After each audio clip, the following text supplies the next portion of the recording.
कुछ पंक्तियाँ हैं जो मैं वीडियो के स्टार्टिंग में सुनाना चाहूँगा आप लोगों को जोश भरने के लिए। ये वीडियो काफ़ी ही जोश भरा होना चाहिए। तो सबसे पहले मैं कुछ पंक्तियाँ हैं जो सुना रहा हूँ, ध्यान से आप लोग सुनिएगा। चाहे लहर उठने लगे दर्द के दरिया से, चाहे लहर उठने लगे दर्द के दरिया से, काहे डरता है तू अब इस दुनिया से। तू बन जा रे ढाल, वो प्रहार सके ना कोई, लगा दे तू रे आग, वो हुंकार सके ना कोई। जाखो राखे साइयाँ, मार सके ना कोई। सच्चे राह पे चलने वाले की हार कभी ना होए, जाको राखे साइयाँ, मार सके ना कोई।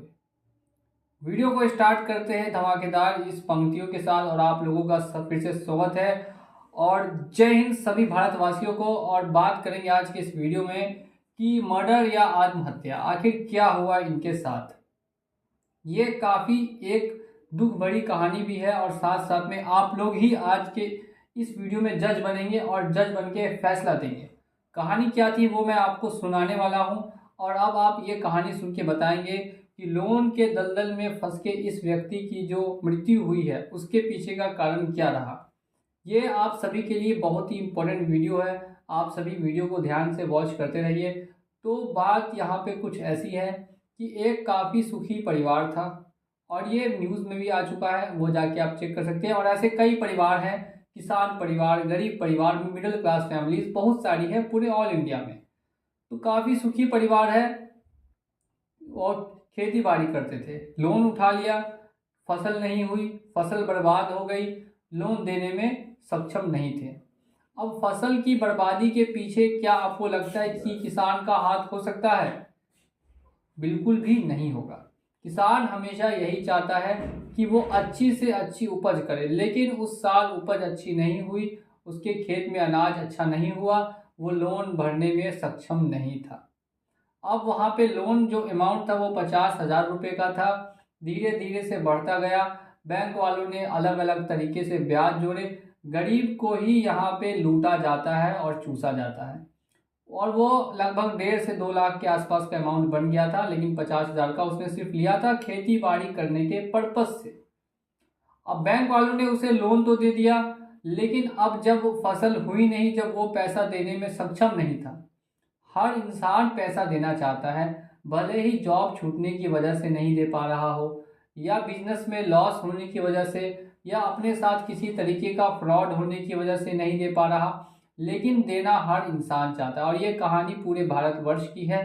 तो अब यहाँ पर मामला ऐसा होता है, पैसा ना देने की वजह से, जैसा कि आप जानते हैं, ये चिंदीखोर जो होते हैं वो उनको तंग करने लगे।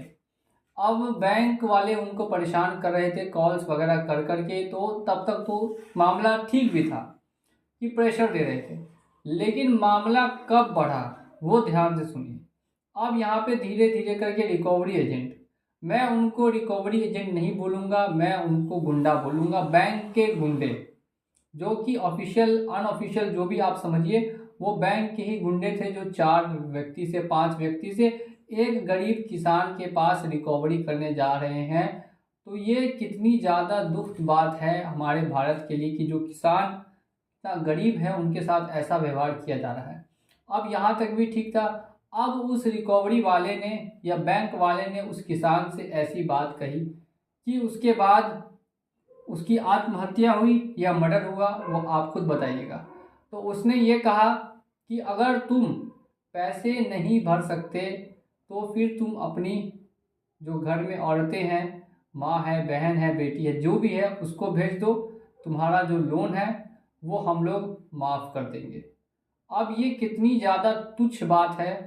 और ये तो मैं आपको एक अच्छे वे में बता रहा हूँ, वहाँ पे उसको किस वे में कहा गया होगा वो तो सोच पाना ही काफ़ी ज़्यादा टफ मुझे लग रहा है। तो सोचिए उसको सुन के कितना ज़्यादा टफ महसूस हुआ होगा, कितना ज़्यादा दबाव आया होगा।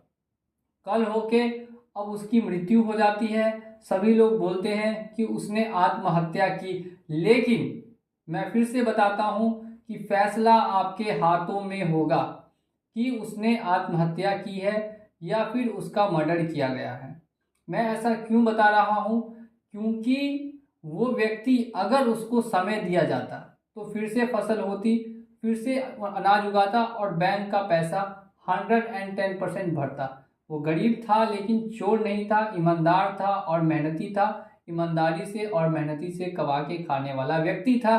लेकिन जब उसके ऊपर ऐसी स्थिति आ गई तो ऐसी उसको कदम उठाना पड़ा और उसके बाद सभी लोग बोल देते हैं कि उसने आत्महत्या कर ली। लेकिन अकॉर्डिंग टू मी, मैं इसको किसी भी तरीके से आत्महत्या करार नहीं दूंगा।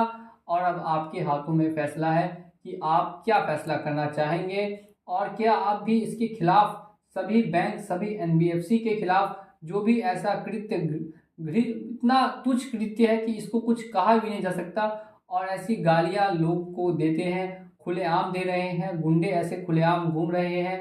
और इसी के लिए मैंने ये चैनल बनाया था कि इन सभी चीज़ों को कम से कम किया जा सके।